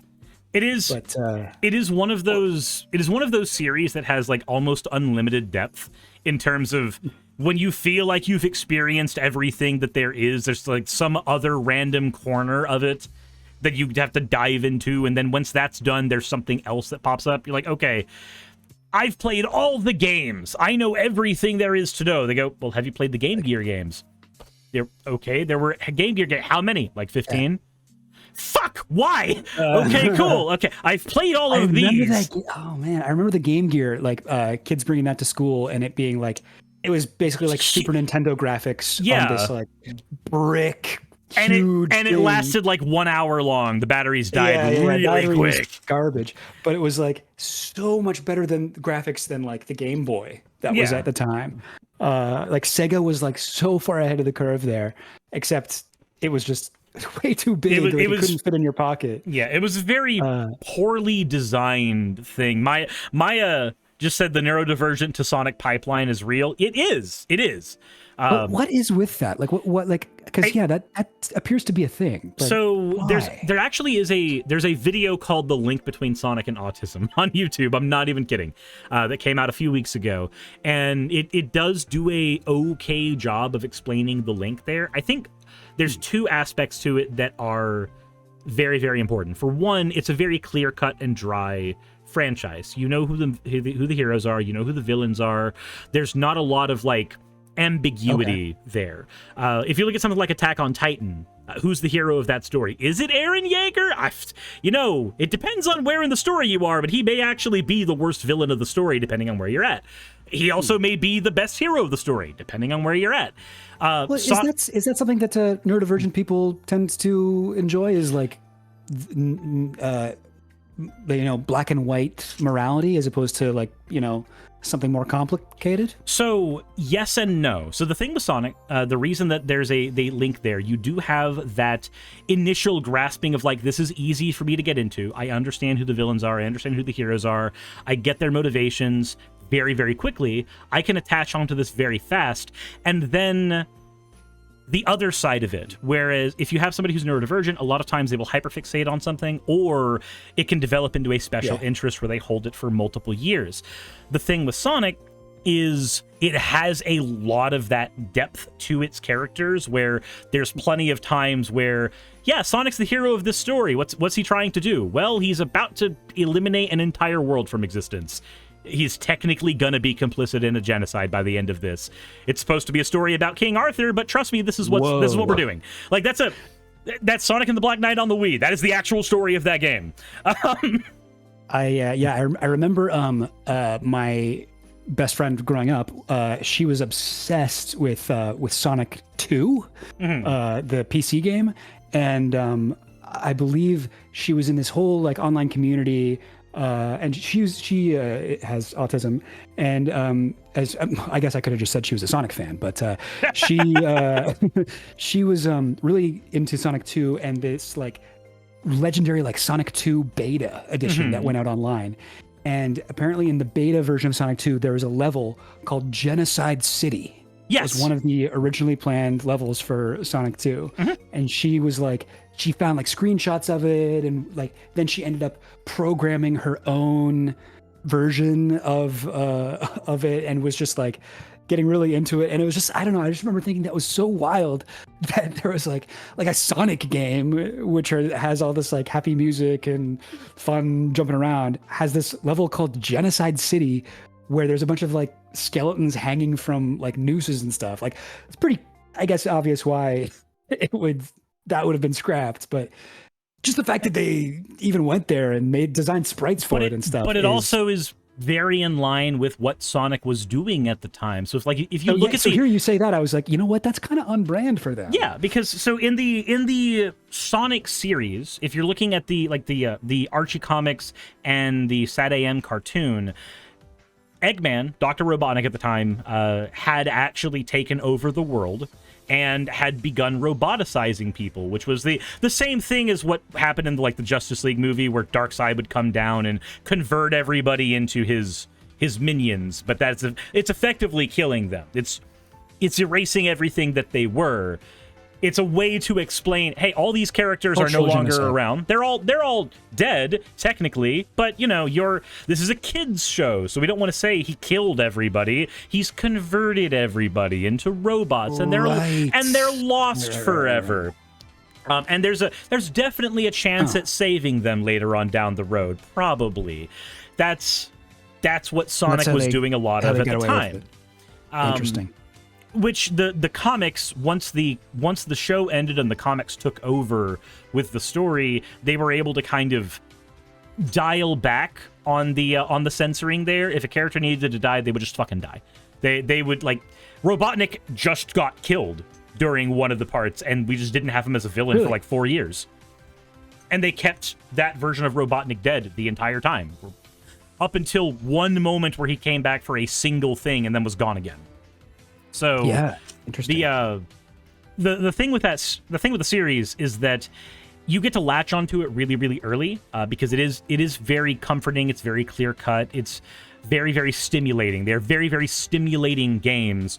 And then there's all of these different areas you can explore in terms of the lore of the series.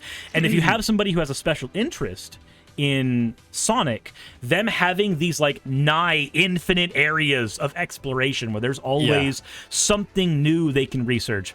It's the longest running, like the longest running video game comic adaptation is Sonic. It ran for 300 issues before legal reasons caused it to get canceled and had to get renewed by IDW, who has a different license for Sonic and rebooted their comic series, and they're approaching 100 issues here in about a year or two. So I also know, like, the so you mentioned Archie Comics, right? Like, that's where Archie was the original publisher. And it was the same artists who were doing the Archie comics and the Sonic comics, right? Mm-hmm. So I find that really interesting because it's like it's a Japanese creation, Sonic, but they had like Western artists, at least when the comics were being made, doing it. And these are people who are doing the Archie comics, and like Betty and Veronica, and these kind of like very like well designed, like attractive, like kind of like retro, like I feel like Archie Comics has this kind of like 50s sort of. It feels like a Chrome diner. It feels like a Chrome diner. Yeah. Yeah, exactly. And then so for them to be like, hey, you're gonna do these stylized, Japanese kind of anime hedgehogs, they did that, but they Americanized it a little bit, or maybe not Americanized it is the right term, but like Westernized it. Yeah, Americanized it. I mean, yeah. And it's when I look at Sonic, it's like there's really no other art like that. It doesn't look like anything else. It doesn't look like.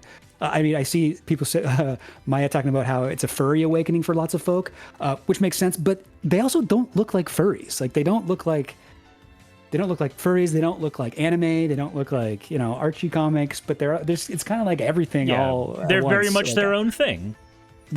Somebody pointed out to me the other day, Sonic only has one eyeball. His eyeball takes up like his whole head, and it's got two pupils. That's like what Sonic's at. That like.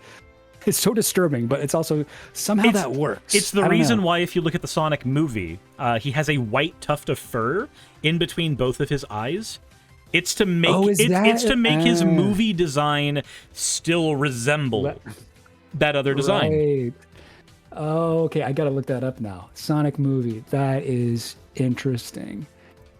Oh, so that's what. So he has, because in the movie, it's not one eyeball; it's two eyeballs. It's two eyeballs, but if you look there's a white tuft of fur, because that's smart of them to do it like that. Yep, that's because was it? I think it was Tyson Hess. Correct me if I'm wrong, Smacko, on that one. But Tyson Hess was the one that they brought in to help with the Sonic design, and he'd been doing a lot of stuff with Sega on the games at that point, like Sonic Mania. So they were like, "Hey, fix our movie Sonic design. It looks bad." Right. Yeah, I remember that whole thing when that like horrible, disturbing gremlin Sonic came out, and everybody was like, "No, take this one back. Take this one back to the drawing board." Smacko says, actually, he has two. The one eyeball thing is just a meme. Izuka said it was two eyeballs squished together. So, yes, I understand that stylistically it is two eyeballs squished together, but anatomically that is one eye. Yeah, that's one eye. It's definitely one eye. If it's two eyeballs, they share one ball. Like they physically could not fit two balls of that size in that guy's head. Yeah, it's a very different kind of design, but I think that's why not the eyeball thing, but the fact that there's all these like little avenues to jump down with the series. It makes it very, very appealing for somebody who develops a special interest in something, or like develops a hyperfixation and they go down that rabbit hole. It makes it very, very appealing for somebody who develops a special interest in something, or like develops a hyperfixation and they go down that rabbit hole. It and they go down it very quickly, and in 3 months they come out as an expert. For Sonic, after 3 months, you don't come out as an expert. You come out better than you walked in terms of knowledge, but you're like, well, I read every comic, and I played every game, but I haven't watched every TV show yet. Damn it, I have to go back in. Yeah, you just don't come out of it. You just are constantly you don't get to leave. This is your life now. Yeah. And then you're like, oh, I've read all the comics, but I forgot the Worlds Collide crossover that had Capcom and Sonic together, and there's this whole area where Monster Hunter monsters are being tamed by Styx the Badger. It's weird shit, but it's all there. It's all there. Yeah. You know, I think maybe another thing is, like, kind of reminds me of how people always say, like, stand-up comedians are depressed, but, like, which is true. But I think everyone's depressed. It's just stand-up comedians talk about it more. I think that, like, maybe, like, the thing with, like, autism and Sonic is, like, you know, when autistic people are into Sonic, you'll know. You will know. There are probably, like, a lot of other people who are into it, but just don't talk about it as much, or don't, whatever, make it, like, a hyperfixation, I suppose, is that the word for, or special interest? That's special interest is when it lasts basically forever. Okay. Hyperfixation is when it is temporary. Because I get that. I get a hyperfixation with I get my ADHD. I get those definitely. And I mean, I guess I have some special interests. Everybody's got special interests, right? But maybe not to like the extent of a lot of autistic people. But yeah, I don't know. Yeah, it's so everybody has the capacity for these things, but when somebody's neurodivergent, they tend to, it's magnified. Like to a huge degree, it ends up being magnified. Stop says, gotta get Suris to play Sonic Dreams Collection. Absolutely fucking not. I know better. Why not? We are not doing that stuff. What's wrong with Sonic Dreams Collection? You might like it. It's closer to a drug trip than a video game. Oh, that sounds awesome. I love that. Sonic Dreams Collection, eh? Yeah. But you're not into that. Like you wouldn't want to play it? I'm good not playing that. You're like straight edge, even for like things inspired by drugs. Like, no. I do like things inspired by drugs. One of my favorite movies is The Wall. But, oh yeah, that's a great one. So the thing with Dreams Collection is it was a bunch of different game design concepts made by a bunch of different people, all crammed together into one thing. So it's just it's a fever dream with shit like Eggman's Origin, a weird multiplayer online RPG, Sonic Movie Maker, and My Roommate Sonic. What? It's all kinds of weird shit. Huh. That's weird. Yeah, I just Google image searched it, and I really am not getting a sense of what the game is like at all. Yep. All over the place, it looks like. It is very all over the place. It's very telling to me that some of the thumbnails for the game just feature like a big pregnant Sonic. Okay. Yeah, it's just weird another shit. One of the games? Fuck if I know at this point. Fuck if I know at this point. That another thing is there must be some innate like sexual energy to Sonic, because a lot of people get 110% real turned on by. I think some of it might be that like there's two female characters in the Sonic series that are noted as like sexual awakenings for people all the fucking time. Sally Acorn is one of them, and Rouge the Bat is another. And I guess it really depends on how old you are, depending on which one it is. It's just also Smacko says in Sonic Movie Maker it's revealed that the player is Rouge's child because we play through the birth. What? Yeah, no, the Dreams Collection is a thing that exists. That's wild. Dang. Yeah, there's all kinds of weird shit in the Sonic series. There's avenues that are wonderful to go down, and there are avenues that maybe it is best if explored less. But it's all there. Huh. It's all there. And then there's the weird-ass Sonic creepypastas that people have made up, too. Like the Tails doll and Sonic.exe and weird shit. Mortham says, would you say Dreams Collection is Twitch TOS safe? Technically, It is. Technically, the God of War sex scene is Twitch TOS There's a scene safe. where you get born. And Yeah. it's Twitch safe? Okay. Okay. It's so Twitch has an area for explicit content where it says that they make a distinction between explicit content in a video game and explicit content that is like a person streaming nude. Okay. And the thing is, as long as the player does not focus on the explicit content for very long, they're very vague about how long that is, it is allowed. So again, like the naked women and the sex scenes in God of War are okay, as long as it's not like the player's entire stream is, let's repeat the health regen minigame from God of War 2 over and over and over. Okay. Huh, that's interesting. So they let you do that. Huh. Sakura says it should be noted that adult-only porn games are not permitted. Well, yes, because an adult-only porn game, the focus is just going to be the explicit material. You don't have many other avenues available there, but like people streamed Honey Pop, for instance. Oh, so so this is, sorry, what's it called? Dreams Collection is, according to Cute Dark Arts, it's created by fans of fake Lost Sonic levels. So that's so it's not actually like an official Sega thing. It's not an official thing, but you can definitely play it. That makes sense. Okay. All right. Gotcha. So is that's a thing, eh? Like Lost Sonic levels? Because I remember like my friend from when I was a kid like was obsessed with like that. Like I was saying before about Genocide City and Sonic 2 Beta. Like that's like still a thing with Sonic, eh? Like this lost art or whatever. Like what do you call that? Like lost media or whatever? Lost levels, lost media. Also, let me see here. Okay, so Honey Cam Studio and Honey Pop 1 and 2 are now banned on Twitch. There was a point in time where you actually were able to play those on Twitch, though, Sakura, because there are a ton of Twitch streamers who did play it on Twitch. Sonic Dreams Collection is not banned on Twitch. But Second Life is banned on Twitch. Joseph Proxy, Apocrypha. Yeah, I like that. That's how I'm going to refer to it. Apocrypha, like it's like the Bible, like there's a Ethiopian Bible or something. There's a game called Suck My Dick or Die that is banned on Twitch. I mean, I would assume so with that title. Wow, I mean, either way you go. The Guy game is banned on Twitch, which that's actually very good. Okay, that's actually racist against men. So, do you know why the Guy game is banned? No. Why? It is a PlayStation or is an Xbox game that actually contains child pornography.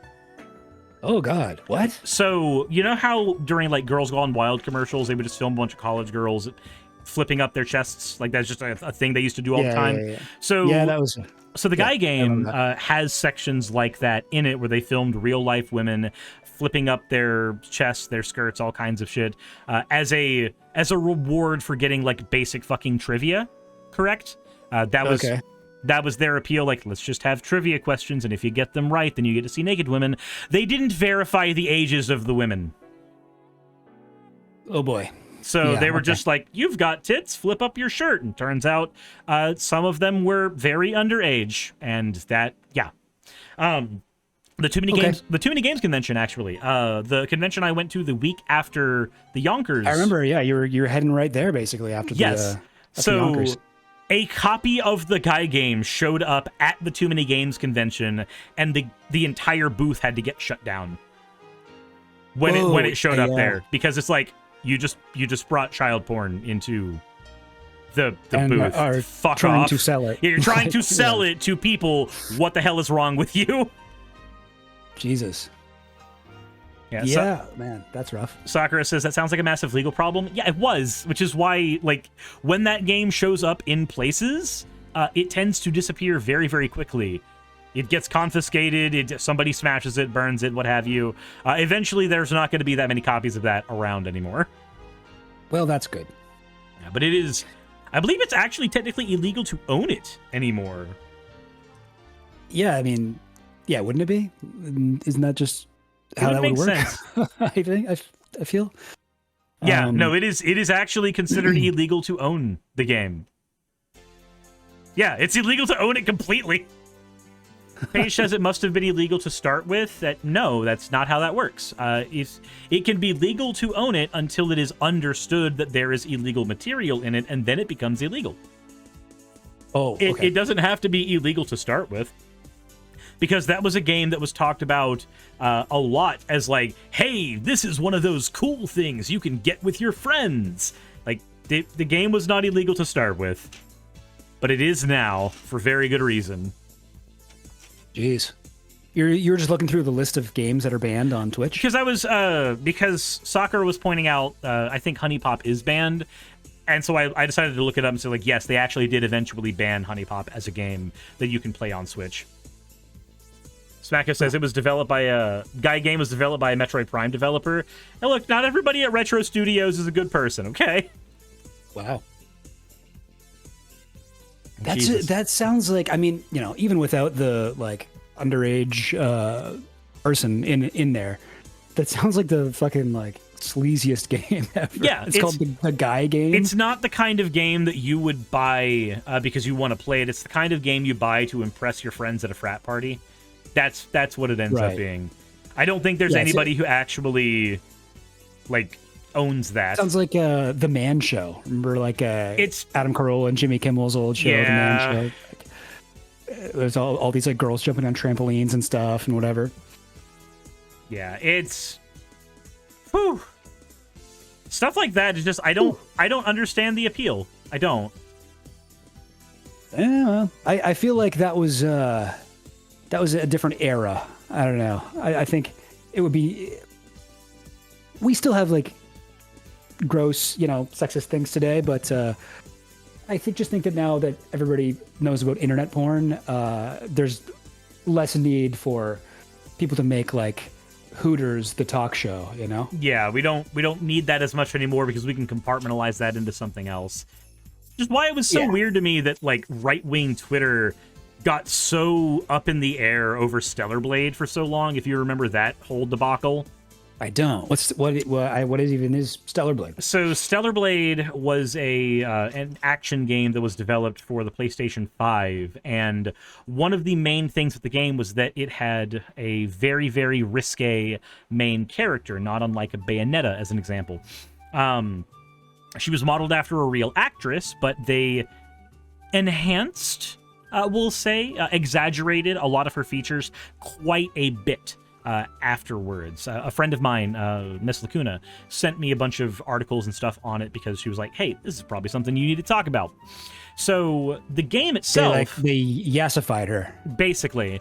So the game itself ended up being this right-wing rallying point for a short while because they went, this is what we want in video games media, not the woke desexification of Mortal Kombat characters. We want this right here. And then they got pissed off when after the game released, there was a patch to the game that removed like the character's camel toe.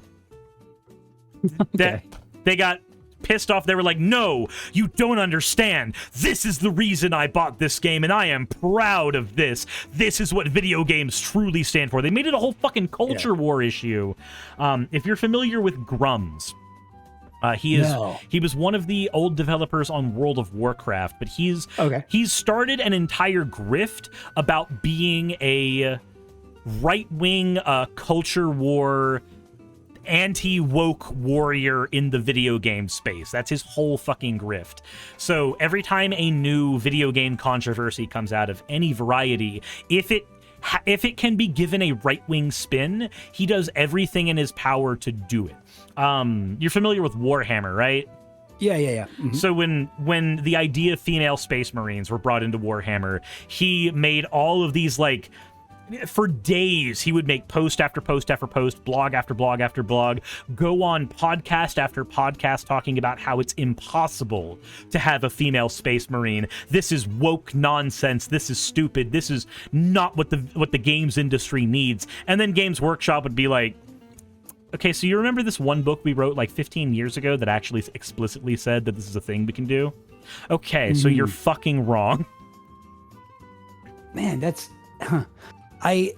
So I never have gotten into Warhammer. It seems from the outside from like the designs I've seen and stuff, it seems cool. Like it seems like something I would probably like. But I've been seeing lately on like Twitter a bunch of chuds, like right wing losers, talking about how Warhammer is like the manliest fandom, and it's like the whatever. Like, but I don't know. They try to do this whole like the God Emperor could save the West type of shit. Right, but isn't it kind of like? Isn't the God Emperor obviously supposed to be bad? Yes. Like, is it kind of like a The Boys type thing where every character's bad?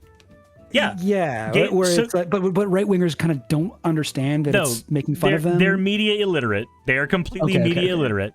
So, there is a whole contingent of people who they look at the fascist characters in Warhammer, and they are all some level of fascist. When the closest thing to the good guys you can find are the Tyranids, who are basically the very, very... What is it? Zack Snyder's version of a communist in bug form as a hive mind. And that's the closest thing you can find to, maybe that's not the worst villain around, but they also still annihilate entire civilizations. That's the closest thing you can find to maybe not as bad as the others in Warhammer. And Games Workshop has said that that's the point. It's a satire series. Every single faction is supposed to be some shade of evil. They all think they're the heroes of their own story. They are all wrong. And that is the satire element of it. That is what they are trying to satirize. Right-wingers go, no, actually, they're not wrong. It's 4D chess. It's big-brained. These characters actually know exactly what they're talking about. Huh.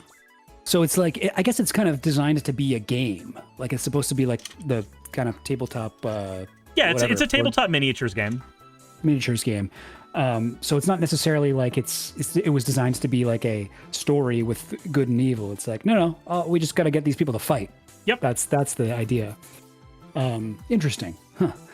I don't know. It seems cool. I have a friend, actually, a comedian I know from Toronto who was hired as a writer, trans woman, Ashley Cooper.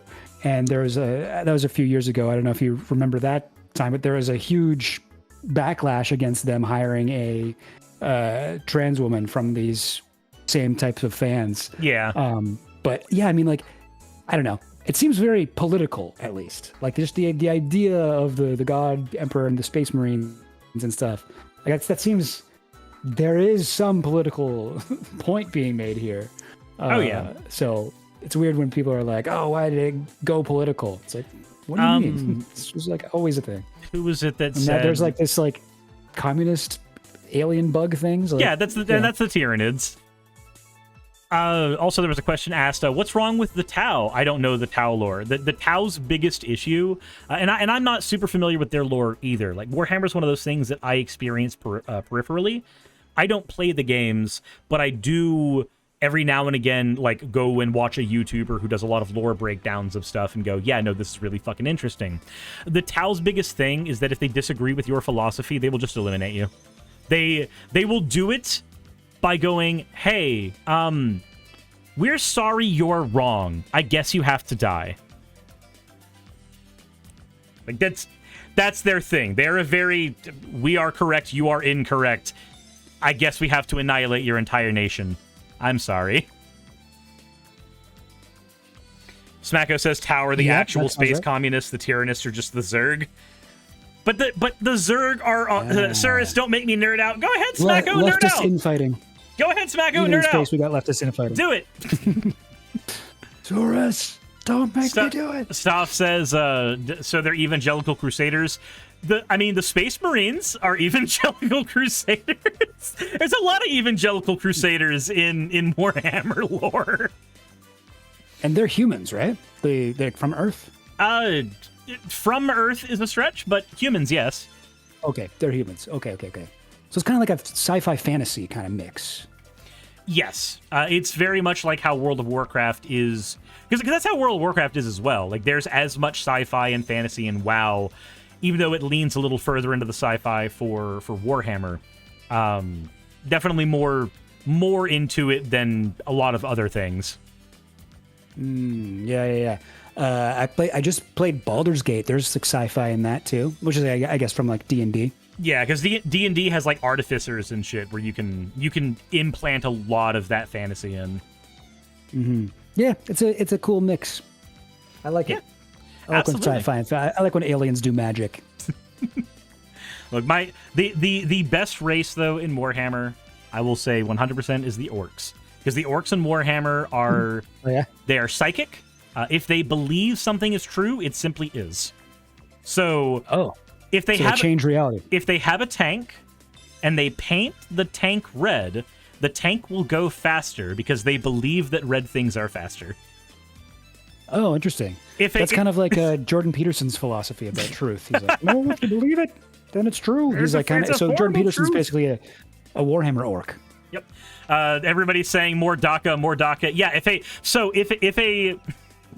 If an orc goes, I have a machine gun, I am aiming it at you, and I'm going DACA, DACA, DACA, DACA, DACA, DACA, DACA. Your flesh will be ripped apart like a bullet hit you because they think a bullet hit you. But it also means that if you can convince them that it's all delusion, if you can convince an orc that everything that they are believing is wrong, it all stops working. It all stops instantly. Dude, you're not really in a tank. Look at that. Oh, you're right. And then they'll fall out of the tank seat that used to exist there. Wow, that's cool. That's fun. Yeah, the orcs seem the most fun race. There's a lot of weird things. It's a weird thing to say you have a favorite race, but I guess it's okay in this case. It's better. It's better than how we get favorite races in World of Warcraft. It's whichever one you want to fuck the most, usually. Oh, okay. Well, fair enough. Somebody goes, my favorite race is the Night Elf. Yeah, we know why. Night Elf, are they like the sexy ones? Very much so. Okay. All right. My favorite race is the Night Elf, and now you know why. Night Elf. Ben Briggs is going, okay, are you going to say the Tauren now, or the Undead? Because that might be a little different. Jesus. I just looked up the Night Elves. I get it. Get it? No, Ben Briggs is saying I'm feeling very called out again. Good. Oh, Night Elf from Warcraft. Yes. Yeah.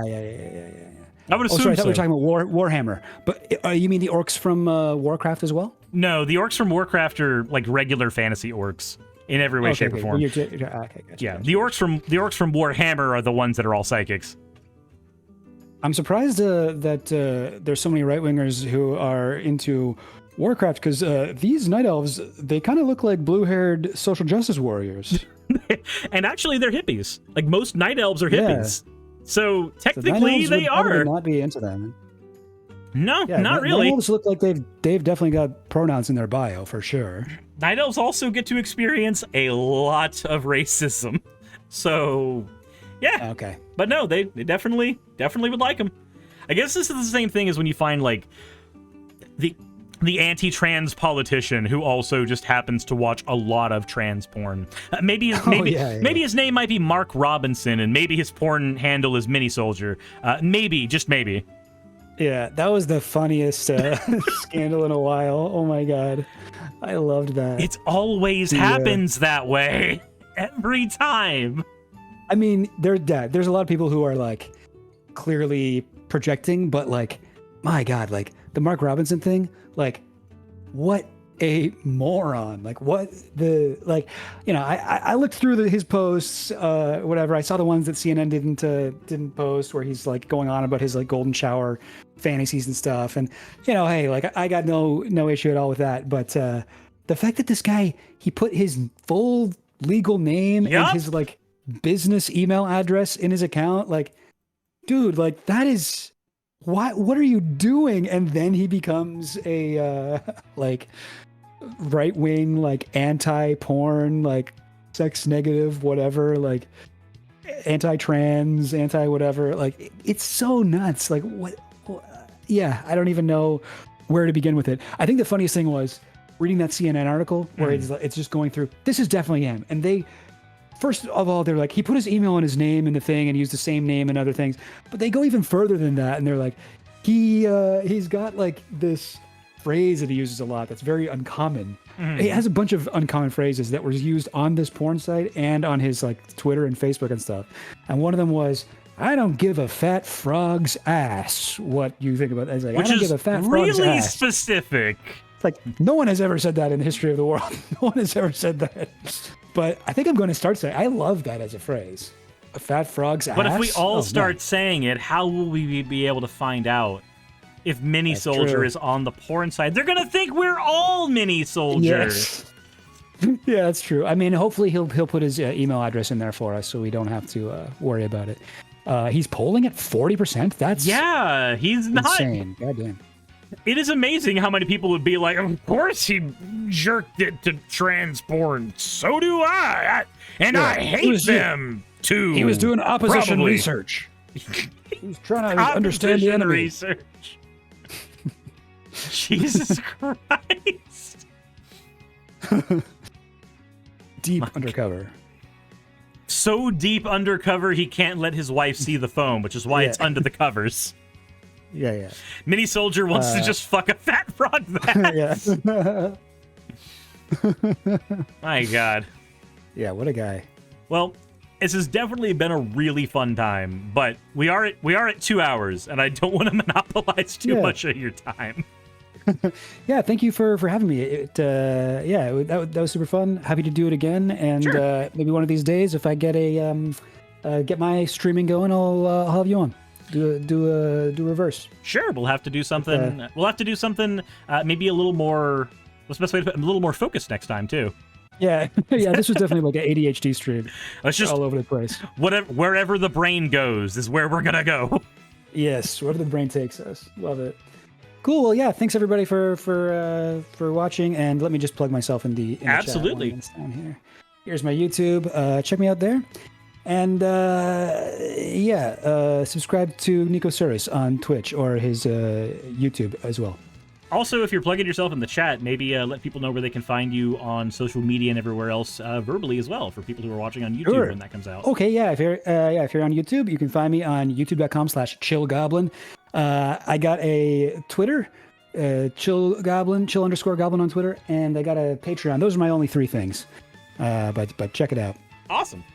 Peace out, guys. Well, thank you for being here, and I appreciate every moment I've been able to steal from your life.